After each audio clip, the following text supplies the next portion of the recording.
Drakeo the Ruler was one of the most influential artists from Los Angeles, but over the weekend, he was tragically killed after getting stabbed in the neck backstage at a music festival in his hometown of LA. Let's take a closer look at the life and death of Drakeo the Ruler. On Saturday, December 18th, Drakeo was set to perform at the Once Upon a Time in LA music festival at the Bank of California Stadium in Exposition Park. The festival was being put on by Snoop Dogg and other major acts like 50 Cent, YG, and The Game. Around 8:30 p.m., a fight broke out backstage. According to witnesses, Drakeo and the Sting team were approached by a mob of like 40 or more people, and a fight instantly started. During that altercation, Drakeo was reportedly stabbed in the neck and rushed to the hospital in critical condition. Festival organizers shut down the show, and headliners like Snoop Dogg and 50 Cent never performed. By the next morning, the news was confirmed that Drakeo died from his injuries at just 28 years old. Police are still investigating the stabbing, and as of right now, no official motive has been announced. But the entire city of LA, as well as the rap community, are mourning the loss of another rising star. Drakeo had a short but highly influential career that was really taking off. He started gaining a buzz in the late 2010s, but after being falsely accused of murder, he spent several years locked up fighting for his freedom. He got released in late 2020, only to be tragically murdered just a year later. Drakeo grew up in the Huntington neighborhood of Los Angeles. He was raised by a single mom and has a brother who's also a rapper named Ralphie the Plug. Together, they formed a rap group called the Sting Team, along with their homies Catchy the Great, Say So the Mac, Bambino, Good Finesse, and Young Bull. Drakeo was interested in making music from an early age and was inspired by artists like the Hot Boys, Lil Boosie, Webby, and Dipset. Early on, he saw rap as a way to make it out and a way to feed his family. Drakeo started gaining recognition after collaborating with DJ Mustard for the track Mr. Get Dough. The song racked up millions of views and showed Drakeo the potential in music. He kept grinding and dropped multiple mixtapes over the next few years, including I Am Mr. Mosley 1 and 2 and So Cold I Do 'Em. He quickly set himself apart from other West Coast rappers because of his unique flow and delivery that was full of new lingo that he and his crew invented. This earned him a lot of respect in LA's rap scene, and he was on his way to becoming one of the biggest artists in the city. But before he could take his career to the next level, he got involved in a murder and gang conspiracy case that almost put him behind bars for life. On the night of December 10th, 2016, Drakeo and other members of the Sting Team decided to attend a Naughty or Nice pajama party in Carson, California. While they was at the party, they bumped into someone they had beef with, and there was a shooting that left one person dead and another person injured. Drakeo and Ralphie grew up in a Crip hood, and most Sting Team members are affiliated with the Crips. They had beef with Inglewood Family Gangsta Bloods, or IFG, one of the largest and oldest blood sets in LA. While Drakeo and the rest of the Sting Team were chilling outside the party by their cars, they noticed an IFG member named Davion Gregory, aka Red Bull, walk into the party with two other dudes. Drakeo saw Red Bull entering the party and turned to tell his homies it was time to go. But Red Bull ended up walking right by him and a fight broke out. Gunshots went off, leaving Red Bull dead and two other men injured. The two men Red Bull was with were actually football players and not from IFG. Travis Henry Broom, a wide receiver who played for the Arizona Cardinals and New York Giants, knew Red Bull from playing Pop Warner football and randomly bumped into him before the party that night. While in the hospital, Broom told police he remembered seeing a light-skinned black guy with dreads and two cars, a black Mercedes SUV and a red Mustang or Benz. Police ended up finding shells from a 40 cal Glock and a .38 revolver. They also found surveillance footage from the party showing Drakeo driving away in a black Mercedes SUV. Police heard Drakeo's name come up in a wiretap and started connecting him to the murder. The final piece was finding one of Drakeo's music videos for a song called Chunky Monkey. In the video, he's seen driving the same black Mercedes SUV.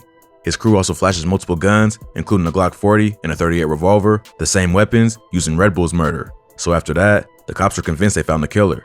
On January 2nd, 2017, Drakeo, Ralphie, and other Sting Team members were arrested and charged in connection with the murder. Police put undercover informants in the cells with each member of the Sting Team, and eventually, the truth came out. One of Drakeo's close homies, Solo, even ended up snitching in exchange for having the charges against him dropped. But what's crazy is that nobody snitched on Drakeo. According to what Solo and others told police, Red Bull was shot by two dudes named AB and Kels who were beefing with IFG. Drakeo just happened to be there at the time, but really had nothing to do with the shooting. But police were determined to pin the case on Drakeo, so they took it to trial. Drakeo was acquitted on the murder and attempted murder charges, but he faced a hung jury on another charge of criminal street gang conspiracy. Basically, they try to say that Drakeo helped to create a lifestyle that glorified gang violence, so he was also responsible for the actions committed by his crew. They also brought in some of his lyrics and his beef with another rapper named RJ to make their point. But RJ himself has admitted their beef was never that serious. Because of the hung jury, Drakeo had to stay in jail till his next trial. But in November 2020, a new LA district attorney was elected. Drakeo's case had attracted a lot of negative press from supporters and rap media, so they decided to cut him a deal and he was released before the end of the year. While Drakeo was locked up, his fan base had only gotten bigger. He released a project earlier that year called Thank You for Using GTL, which was recorded entirely over a jail phone. The album was praised by fans and critics, with some calling it one of the best albums ever recorded from jail. Drakeo ain't waste no time after getting out and dropped another album called We Know the Truth in December 2020. He followed up early the next year with The Truth Hurts, which had a feature from Drake on the track Talk to Me. After that, he continued to capitalize off the attention he was getting and dropped 3 more projects before the end of the year: A Cold Day in Hell, Ain't That the Truth, and So Cold I Do 'Em Too. But just cause he got a lot of love in the city, don't mean there was no hate. After he got out, Drakeo kept beefing with IFG and dropped the track Ingleweird, where he took shots at IFG rappers like AZ Chike and FrostyDaSnowmann. AZ Chike responded with his own diss song, Lil Stink Stink, and the rappers continued taking shots at each other in interviews and on social media. The police was also keeping an eye on Drakeo. Back in August, he got arrested on weapons charges after police pulled over the Uber he was in for having tinted windows. You would think tinted windows are the Uber driver's responsibility, but police searched Drakeo and found out he had a gun on him. Drakeo was on IG Live during the whole time he was getting arrested. He later got out on a $35,000 bail, but many asked why he got searched in the first place since he wasn't even the driver of the car. But despite all the setbacks, Drakeo continued to grind, and it seemed like he only continued to level up in the rap game. He was a rare artist who came with a new style and created his own wave by giving fans something different. But before he could truly enjoy the results of his hard work, he was tragically murdered. After the news was confirmed, fans and celebrities took to social media to mourn Drakeo's death. Drake posted a photo of Drakeo along with the message, "Nah man, this shit isn't right for real. What the f are we doing? Always picked up my spirit with your energy. RIP. Snoop Dogg also posted a statement sending prayers and condolences to the family. He said that as soon as he was informed of the stabbing, he shut down the show and left immediately.